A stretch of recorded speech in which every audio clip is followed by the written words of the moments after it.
엄마, 나 부산에서 하나 돌잔치 해올 수 있어. 딸의 떨리는 목소리가 영상 통화 너머로 들려왔습니다. 순간 헬렌 메이슨의 숨이 멈췄습니다. 지난 10년 동안 딸과 주고받은 건 형식적인 안부 인사가 전부였습니다. 그 딸이 이렇게 갑작스럽게 초대를 하다니요. 안녕하세요. 저는 헬렌 메이슨입니다. 캐나다 밴쿠버 외곽에서 혼자 살아가는 63세의 은퇴 교사이자 아직 한 번도 손녀의 얼굴을 본 적 없는 여인입니다. 딸 리사는 10년 전 한국 남성과 결혼하며 제 곁을 떠났습니다. 그 선택을 축복해주지 못한 채 저는 딸의 등 뒤에서 돌아섰고 그날 이후 우리는 서로의 삶에서 거리를 두었습니다. 그날 밤 저는 침대에 누운 채 휴대폰 화면을 들여다보았습니다. 부산.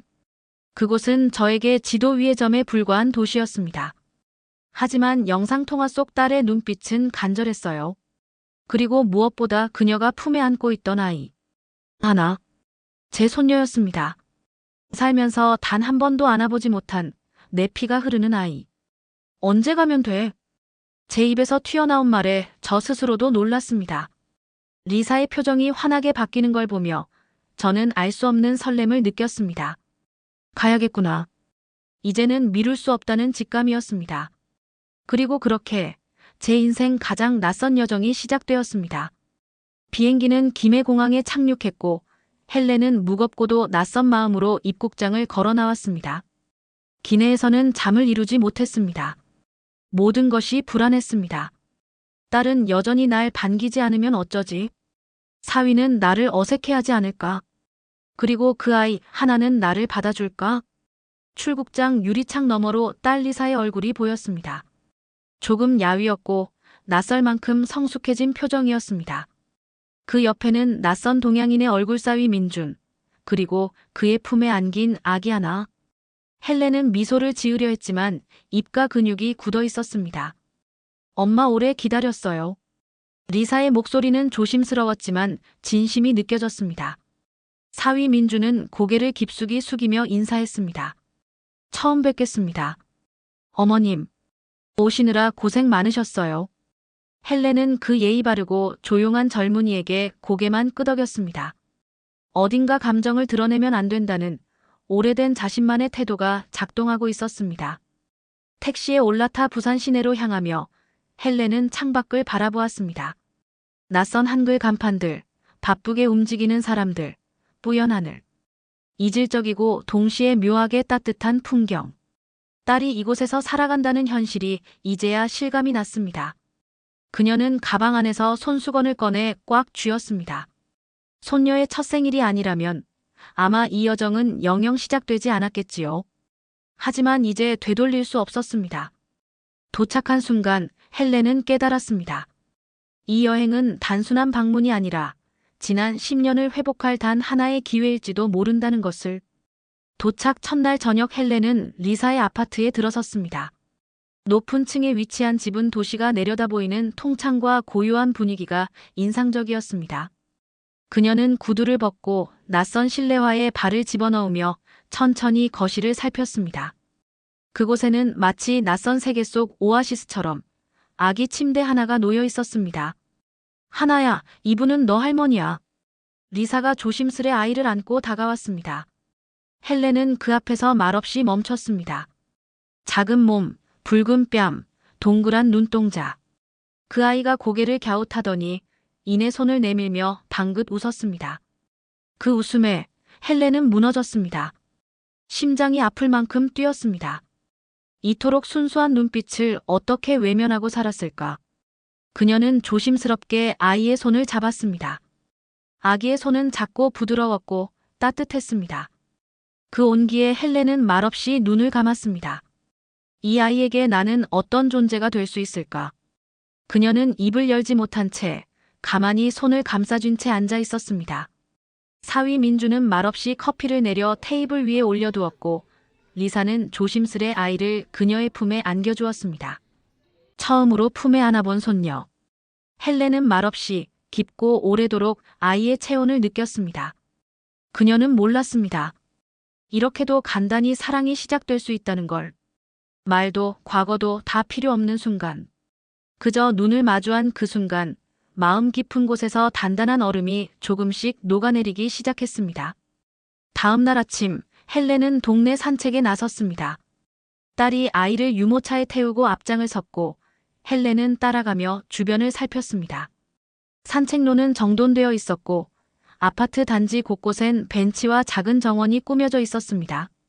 그러다 갑자기 낯선 여성이 다가왔습니다. 아, 엘리사 시어머님 맞죠? 영국에서 오셨다고 들었어요. 그녀는 웃으며 유창한 영어로 인사했습니다. 헬렌은 순간 멈칫했지만 이내 어색하게 고개를 끄덕였습니다. 그 여성은 다과가 든 작은 통을 건네며 말했습니다. 아침에 김밥을 좀 말았는데 입맛에 안 맞을 수도 있지만 드셔보세요. 헬렌은 당황했습니다. 이런 호의를 받아본 적이 없었습니다.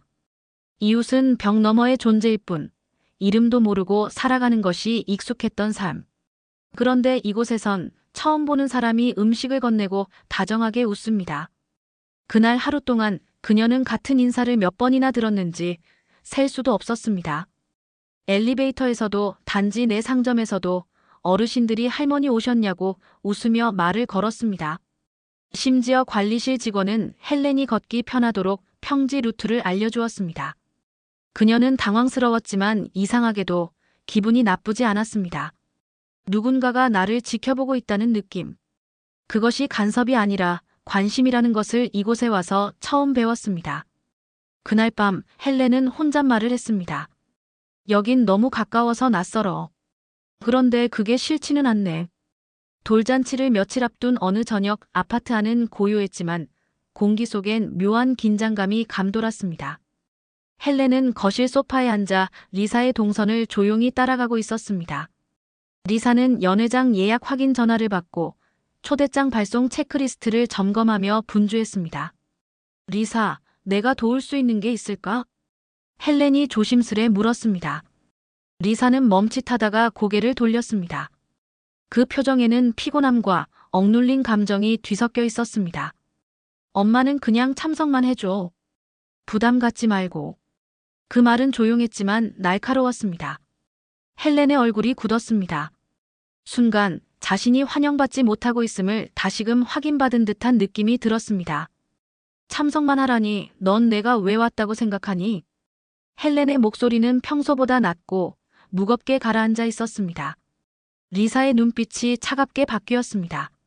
10년이에요, 엄마. 아빠 장례식 때 이후로 제대로 연락도 없었잖아요. 내 결혼식도 그냥 전화 한 통으로 축하한다고만 했고. 그런 엄마가 갑자기 손녀 돌잔치에 왜 나타난 건데요? 헬렌은 대답하지 못했습니다. 입술을 떨며 뭔가 말하려 했지만 어떤 말도 충분하지 않다는 걸 알고 있었습니다. 이제 와서 왜요? 미안하다. 잘못했다. 그 말이 지금 무슨 의미가 있어요? 내가 엄마 없이 이 나라에서 처음엔 말도 못하고 친구도 없고 병원도 무섭고. 그런데 엄마는 단 한 번도 전화 한 통 없었어요. 리사의 목소리는 점점 높아졌고 눈가에는 눈물이 고였습니다. 그녀는 더 말하고 싶지 않다는 듯 고개를 돌리고 부엌으로 들어갔습니다. 문이 닫히는 소리가 작게, 하지만 너무도 뚜렷하게 울렸습니다. 거실에 홀로 남겨진 헬렌은 움직이지 못했습니다. 아무 말도 할 수 없었습니다. 그녀는 소파 끝에 앉아 손을 덜덜 떨며 무릎 위에 올려두었습니다. 그 애가 얼마나 외로웠을까. 뒤늦은 깨달음이 가슴을 찔렀습니다. 그 순간만큼은 헬렌이 누구의 엄마였는지, 어떤 교사였는지 모두 무의미해졌습니다. 그녀는 천천히 고개를 숙였습니다. 그리고 혼잣말처럼 거의 숨결 같은 목소리로 속삭였습니다. 내가 틀렸단 걸 너무 늦게 인정했어. 눈물은 참을 수 없을 만큼 차올랐고 마침내 그녀의 두 뺨을 타고 조용히 흘러내렸습니다. 순간 공기가 멈춘 듯 조용해졌습니다. 헬렌은 대답하지 못했습니다. 모든 말이 변명처럼 들릴까봐. 내가 틀렸단 걸 너무 늦게 인정했어. 그녀는 그렇게 속삭였지만 리사는 이미 부엌으로 들어가 버렸습니다. 그날 밤 헬렌은 방에 혼자 앉아 오래도록 울었습니다. 감정을 드러내지 않기로 다짐했던 삶. 하지만 지금은 억누를 수 없었습니다. 가장 사랑하는 사람에게 가장 오래 상처를 줬다는 사실이 너무 아프게 다가왔습니다. 다음 날 아침, 부엌에 커피 향이 퍼졌습니다. 헬렌은 조용히 나와 식탁에 앉았습니다. 그 자리에 사위 민준이 조심스럽게 커피 잔을 내려놓았습니다. 어머님, 엘리사가 어머님 편지 받았어요. 어젯밤 한참 울더군요. 헬렌은 고개를 들지 못했습니다. 부끄럽고 미안하고 무거웠습니다. 그러자 민준이 조용히 말을 이었습니다. 사실 엘리사는 어머님을 항상 기다렸어요. 연락 오지 않아도 매년 생일마다 올까? 하고 기다렸어요. 그 말에 헬렌의 손이 떨렸습니다. 그녀는 딸이 날 원하지 않는 줄 알았는데 오히려 자신이 딸을 외롭게 만든 것이었습니다. 잘 오셨어요, 어머님. 민준의 그 짧은 말이 차갑게 얼어있던 마음을 조금씩 녹였습니다. 사위와 마주 앉아 마신 커피 한 잔. 그 조용한 아침은 헬렌에게 처음으로 이 가족의 일원이 된 것 같은 이상한 안도감을 안겨주었습니다. 오후 햇살이 아파트 단지를 따스하게 비췄습니다. 헬렌은 유모차를 끌며 하나와 단둘이 산책을 나섰습니다. 아이의 머리 위에 얹힌 햇살, 들리는 웃음소리. 작고 둥근 얼굴이 그녀를 바라보며 옹알이를 시작했습니다. 할머. 처음엔 헷갈렸습니다. 하지만 아이는 분명 그녀를 향해 웃으며 다시 말했습니다. 할머니. 그 순간 헬렌은 멈춰 섰습니다. 심장이 터질 듯 뛰었습니다. 말도 잘 못하는 아기가 자신을 그렇게 불러주다니요. 헬렌은 무릎을 꿇고 아이의 손을 잡았습니다. 그리고 조심스럽게 볼에 입을 맞췄습니다. 그 작은 온기 속에서 인생의 의미 같은 걸 느꼈습니다. 세상 어느 말보다도 아름다운 부름. 할머니. 그 한마디가 그녀가 이 먼 도시까지 날아온 이유였습니다. 그날 밤 헬렌은 조용히 일기장을 펼쳤습니다. 오늘 내 손녀가 나를 불렀다. 나는 이제 더 이상 혼자가 아니다. 돌잔치 전날 밤 헬렌은 잠이 오지 않았습니다. 긴 시간 외면했던 진심을 이제야 꺼내려니 떨리고 두려웠습니다. 그녀는 조용히 종이를 꺼내 펜을 들었습니다.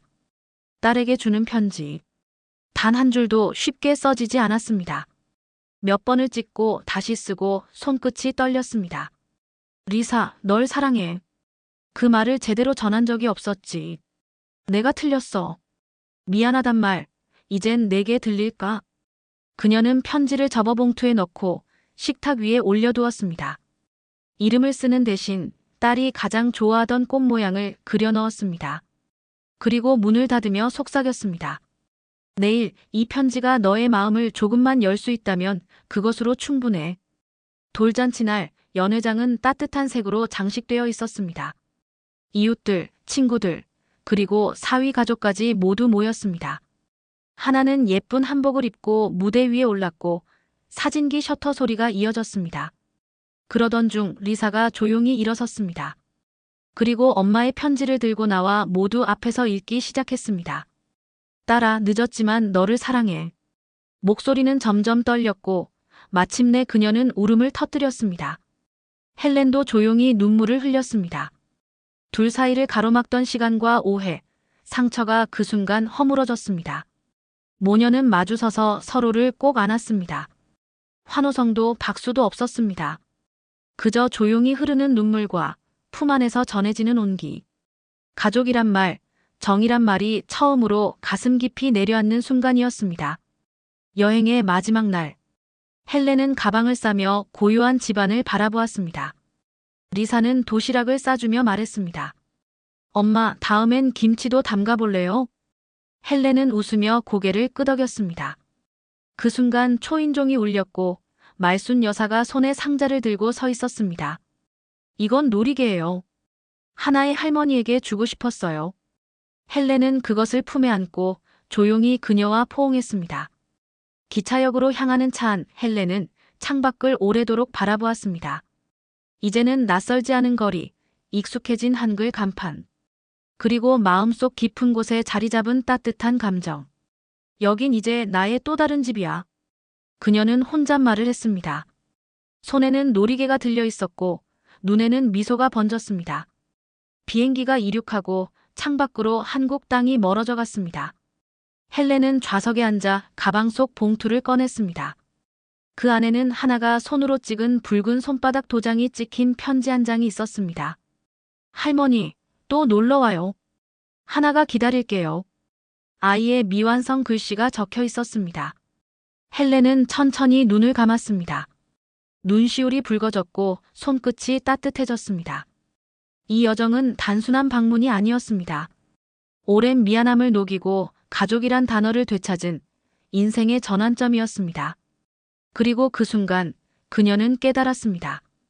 정은 말이 아닌 마음으로 전해지고 가족은 피보다 시간을 함께 나눌 때 비로소 완성된다는 것을. 돌잔치가 끝난 다음 날 리사는 헬렌에게 제안을 했습니다. 부산의 전통시장을 한번 구경해보지 않겠느냐고 말이죠. 헬렌은 흔쾌히 수락했습니다. 인터넷에서 사진으로만 봤던 한국의 재래시장, 그녀에겐 모든 것이 낯설고도 흥미로운 공간이었습니다. 시장 입구에 들어서자마자 풍기는 생선 비린내와 각종 향신료, 냄새, 상인들의 활기찬 목소리가 헬렌의 오감을 자극했습니다. 어서 와요 싸요 싸라고 외치는 상인들의 말은 알아듣지 못했지만 그 억양 속에는 분명 정겨움이 느껴졌습니다. 한 채소가게 앞에서 헬렌은 멈춰 섰습니다. 가지런히 놓인 나물더미와 시금치, 갓, 깻잎들이 색색의 수채화처럼 보였습니다. 옆에서 설명하던 리사의 말에 헬렌은 고개를 끄덕였습니다. 김치 담글 때 쓰는 거야. 그녀는 속으로 되뇌었습니다. 김치. 담가보고 싶어. 시장 한켠에서는 할머니 상인이 떡을 굽고 있었습니다. 연기를 타고 퍼지는 고소한 냄새에 헬렌은 발걸음을 멈췄고 상인은 익숙한 손짓으로 그녀에게 떡 한 조각을 건넸습니다. 외국인에게 말없이 웃으며 떡을 쥐어주는 그 손길에 헬렌은 가볍게 고개를 숙였습니다. 이 나라는 참 따뜻하구나. 집으로 돌아오는 길, 헬렌은 작은 김치통과 손수건에 쌓인 떡 몇 개를 들고 있었습니다.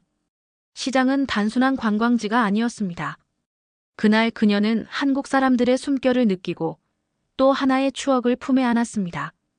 헬렌이 머무는 동안 가장 자주 마주친 사람 중 하나가 이웃 말순 여사였습니다. 70대 중반의 그녀는 단지 내 원예 동호회의 회장이자 동네에서 누구나 아는 살가운 이웃이었습니다. 어느 날 헬렌이 아파트 앞 벤치에 혼자 앉아 있는 걸 본 말순 여사는 다가와 말을 걸었습니다. 혼자 있는 거 보니 외로우시겠어요. 나도 그랬어요. 아들이 캐나다 가고 나선 말 한마디 나눌 사람이 없었거든요. 그 말을 들은 헬렌은 놀랐습니다. 자신처럼 말순 여사도 가족과 떨어져 살고 있었던 것입니다. 두 사람은 벤치에 나란히 앉아 오랫동안 이야기를 나눴습니다. 자식에 대한 걱정, 젊은 시절의 이야기, 그리고 혼자 사는 노인의 고독에 대하여. 그날 이후로 말순 여사는 자주 헬렌을 찾아와 이런저런 음식을 나누었습니다. 때로는 손수 만든 된장찌개를, 때로는 직접 키운 채소를 담아 건넸습니다. 말순 여사의 손길 속에서 헬렌은 낯선 땅에서도 정이라는 보편적인 감정을 다시 배우게 되었습니다. 이별 전날 말순 여사는 놀이개와 함께 짧은 쪽지를 건넸습니다. 우리 같은 사람끼리 자주 편지라도 주고받아요.